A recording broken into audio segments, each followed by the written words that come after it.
All right, so I think what I'm gonna do is I'm gonna try to record kind of the nuts and bolts, the global kind of impact of World War II, so that in class the week after spring break, we can focus on the domestic aspect of it. Because for U.S. history, for Survey 1302, that's really what we're talking about.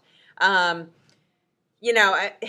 again, there's so much more information. There's semesters and semesters of different ways to study World War II. Its overall impact cannot be understated. So again, I'm just barely going to breeze through it. I am going to condense this down into 1 week. That week we get back from spring break, in part because I feel like this is a topic that we've heard over and over again, and there's so many good resources out there that I can really just be redundant. I encourage you, if you're feeling kind of lost with this, if you haven't heard that much for some reason, you can borrow a textbook from me, or American Yop has good information about this, or feel free to come in and talk to me about it. There's so many layers to World War II. So I'm going to focus on the things that I know you need to know, as far as the state of Texas is concerned, as far as the test is concerned. And, this in no way is intended to be a universal approach. I really just want to be sure you understand a few key things. So the 1930s, we have this overall period of real extreme trouble, right, in the United States with the Great Depression, but also all over the world. And it's in the 1930s that you see the rise of totalitarianism. Things that are not democratic, things that run against our worldview, meaning the American worldview, that people should have a say in their government. Now, again, I say people shouldn't have a say in their government. Understand that Hitler was democratically elected. But once he was democratically elected, there wasn't much going back from that. And so I think it's important for you to kind of see that that's what we're talking about. Also, you see with Stalin, even though Stalin and the Communist Party had, a type of say in how the party was run, it was very clearly dominated by Stalin himself. So a couple of key differences between fascism and communism. Understand, you cannot be both fascist and communist. That is not possible. Communism is the left end of the political spectrum. Fascism is the right end of the political spectrum.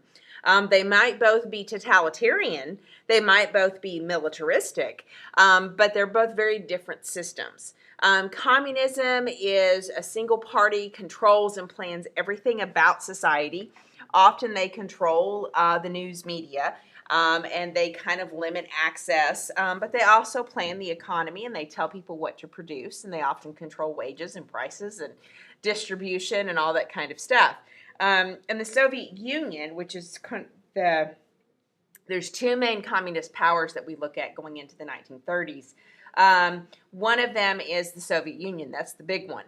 Now, the Chinese communists are there. They are starting to press to have control over China, but they are not fully ensconced in power until after World War II. But you do begin to see Chinese communism bubble up. Now, understand that Chinese communism and Soviet communism are very, very different things. And there's a lot of differences between them, and really a lot of distrust between the groups. Except for when they decide that they share a common interest. So just kind of that being said. So you have this idea of party membership. You've got the whole story of Vladimir Lenin, but he dies like in 24. Stalin emerges after a few years of kind of infighting. So that as we're moving into the 1930s, Stalin is very clearly in control of the Communist Party in the Soviet Union. And is ruling with an iron fist, is beginning this cult of personality that he has. And the Soviet Union and communism control through what we call hegemony. this idea of influence. Technically, they are often trying to let countries choose communism, but they often let them choose communism with a lot of military influence, right? In other words, they, militarily prop up somebody that they like, or they supply weapons, or they essentially come in with their Soviet stuff and basically camp it out there and say, yeah, you guys go ahead and have free elections, and everybody stays away. So you have this kind of bizarre hegemony, which is based on economic and military influence, but then you've got actual military influence. And the big thing is that they reject private ownership. So everything's being controlled by the party controls the state, everything serves the state and the party. And in the case of Stalin, he is the head of the party, so therefore he is the one that everything serves, because he is the head of the party. So understand that this is how communism kind of functions, particularly as we're moving from the 1930s, really all the way up until you get to the Cold War détente of Nixon. And so that's when the communist system will begin to change the way it functions. The other side of the spectrum is going to be fascism. Fascism revolves around a single personality as well, and very much dictatorial, but its dictatorship has a tight relationship with private enterprise, believes in what we would call an aggressive nationalism. Our country's the best, our country's entitled. We have a strong military, we want to take what is ours. And part of this strong military, part of this aggressive nationalism, is built on the idea that private enterprise and private persons can benefit from this nationalistic system. They want everyone to be bought in. So being able to make money, being able to have a job is a part of what aggressive nationalism is all about. And so everybody serves the nation. It's a not just ask not what your country can do for you, but what you can do for your country. I mean, it's that premise, but it's that premise in the sense of if you do anything to question your country, if you are not completely dedicated to the success and well-being of your country, you are somehow falling behind. You are somehow, you are either helping or you are hurting. There's no in between. There's no gray. There's no room for any kind of, I'm not real crazy about this, but, there's just not room for that in a fascist system. So it ends up becoming very militaristic, very aggressive, with very little room for a difference of opinion. This isn't about, let's discuss different ways we can accomplish this aggressive nationalism. It is the single dictator tells you this is what we're going to do, and you as followers will do exactly what the single dictator tells you to do. Benito Mussolini is the first major fascist dictator, but of course Hitler is the most famous. I put on here Japan somewhat. Japan's a different circumstance, which we'll talk about here in a little bit. It is fascist, but it's a unique fascism. Asian politics, whether it's democracy, communism, or fascism, doesn't function the way the Western mindset functions. And I know that sounds dangerously close to stereotyping, and I don't mean for it to be that way. I'm just acknowledging a historical and sociological trend that there seems to be a different approach to the way things work. And by things, I mean, fill in blank, whatever you want to think of. And so I think it's important, when you're talking about geopolitics and you're talking about global conflicts, to understand that those differences exist. That doesn't mean any one single individual is different, or can't should be assumed to be different. But it does mean that we can look at these larger trends historically and sociologically and come away with some kind of conclusions based upon that.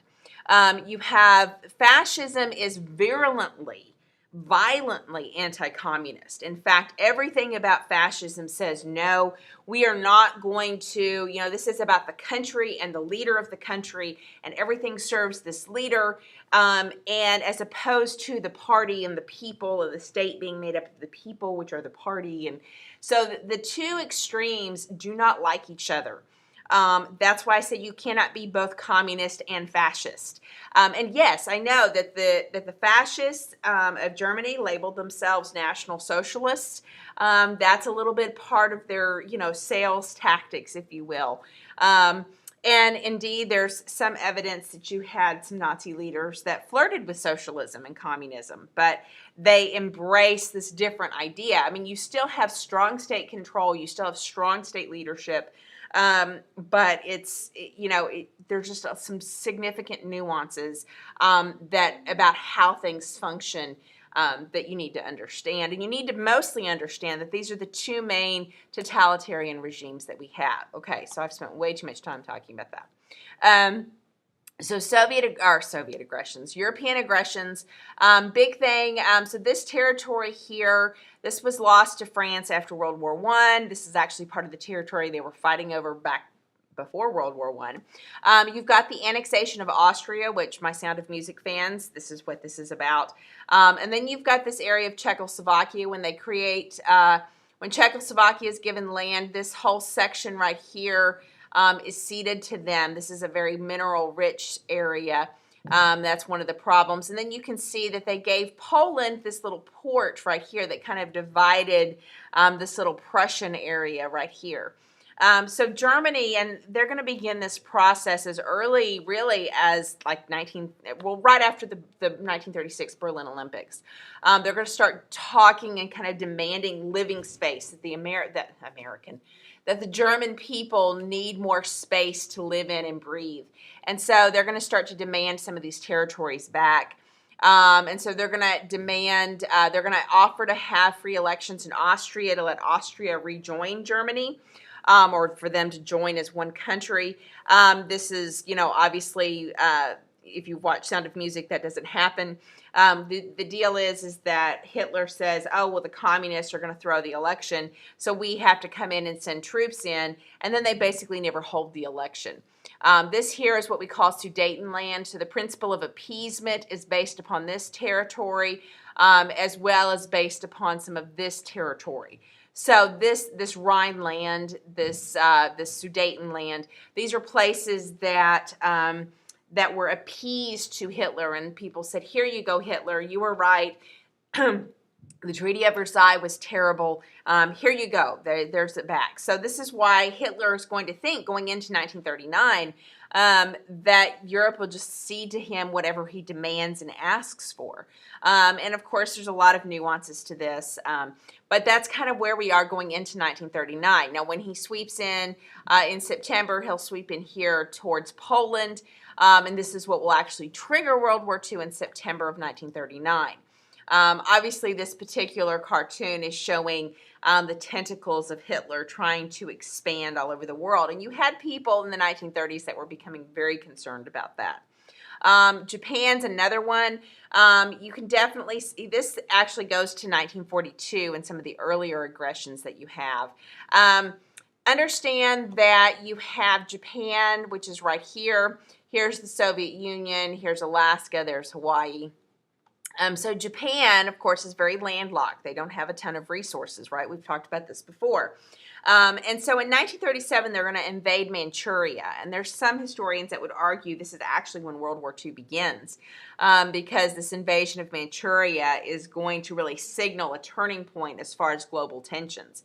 And it's about this time that Japan and Hitler and Italy enter into their Axis power agreement. So they're going to control Manchuria largely, and Korea, largely for materials. You'll see that they will begin to, especially with the attack on Pearl Harbor, push farther in until they eventually control all of this area in blue. Obviously, they don't control mainland China. China is hotly disputed. This is largely due to the communist efforts in China, because the nationalist Chinese are not really particularly They're highly corrupt, if you will. So this kind of gives you a mental picture. So again, if you're talking about before the U.S. gets involved, you're talking about really just Japan and Manchuria, Korea. You're talking about lots of saber rattling. And then you're going to see that very soon after the invasion or after the attack on Pearl Harbor, they're going to be sweeping in through a great deal of Southeast Asia. Matter of fact, it was the Southeast Asia co-prosperity sphere. And you're going to see that you have this whole idea of a global depression and kind of the devastation in Europe that's creating all these problems. And one of the problems is that everyone wants to believe they are isolationist when they, in fact, are not. Banks have loaned money all over the world, particularly the United States banks. People, we've got this global economy that we saw emerging going back into the 1890s. That isn't going to disappear just because we all say we want to be isolationists. So these world economies are increasingly interconnected, but because everyone's got an isolationist mindset, they don't see economic cooperation as being particularly important. And this middle class is struggling in the 1930s. And we saw the middle class grow due to industrialization. Economically, they're facing challenges in the 1930s. And this is going to tend to be why you have this embrace of kind of radical ideas, because the middle class is going to be searching for answers. And they're the ones that really are kind of the drivers of policy. And so they're going to be taught, you're going to see in different countries, different kind of aspects of this. And, the United States is struggling to kind of be its own democratic example, but we're doing this while we don't want to be globally engaged, if you will. A lot of these countries, again, the industrialization, the class divisions, you have a lack of experience with democracy becoming an issue. A lot of these countries were relatively new as far as dealing with either a democratic system. I'm thinking about the Weimar Republic in particular, but even the Soviet Union, for example. And then also they were relatively new in dealing with a globalized capitalistic economy. So a lot of these things are very different. And, people have, in part because of, the difficult circumstances of the 1930s, people expect more of their government. And so even in the United States, one of the lessons of the New Deal is that the United States turns to new and dramatic experimentation with government. So really, this is an overall trend throughout the 1930s, and I think it's very important for you to kind of keep that in mind. All right, so I think I'm going to stop it here because I think this is enough, and this is about 17 minutes long.